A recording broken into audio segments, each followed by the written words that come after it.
Greg Berhalter will keep his job if blank.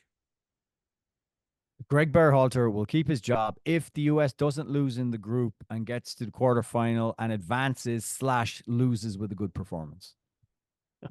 Okay. So mine is, I think we have to dive into this.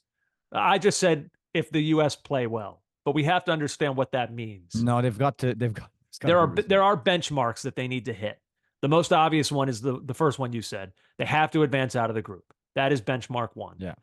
The second one is they have to play well against the good teams they face. Yes. 100%. This US team is no longer, we are no longer getting credit for beating, like, if we beat Bolivia Sunday night 4-0, cool. Yeah. Nice job, fellas. Like, the US is going to face Uruguay. Depending on what happens there, the US will face then either Colombia or Brazil next. And then the semifinal, I guess, if they keep going, would be either Colombia, Brazil, or Uruguay.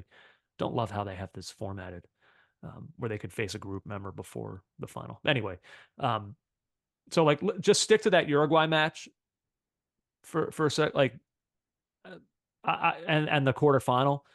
I won't sit here and say they have to win both.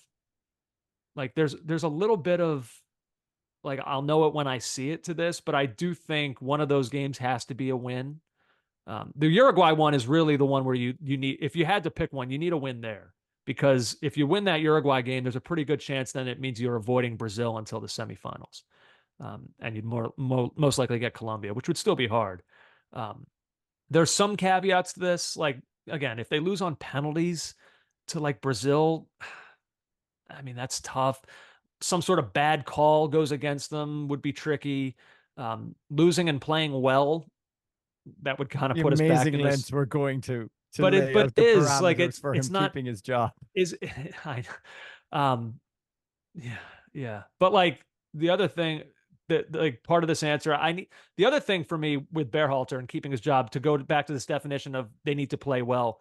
I'll make it a little more simple than that. They got to score some damn goals. Yeah. Like, this team does, they scored 3 goals in 4 World Cup games. I still say the World Cup was a success. Somebody fought me on that a couple podcasts ago. I still say it was a good World Cup. Um, but 3 goals in 4 games, like, since the World Cup, they've scored. Ready for this? So since that World Cup, JJ, they've scored more than 2 goals in a game against the following teams. Ready?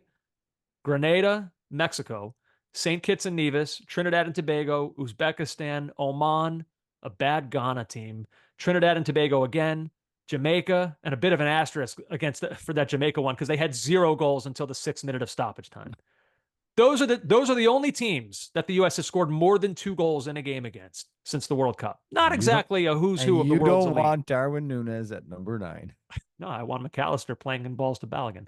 Now let's look at it the other way. Play this game on the other side. Since the World Cup, here are the teams that the U.S. have been held to 1 or 0 goals against: Serbia, Colombia, El Salvador, Mexico, Jamaica, Panama, Germany, Trinidad and Tobago, Slovenia, Colombia again, and Brazil.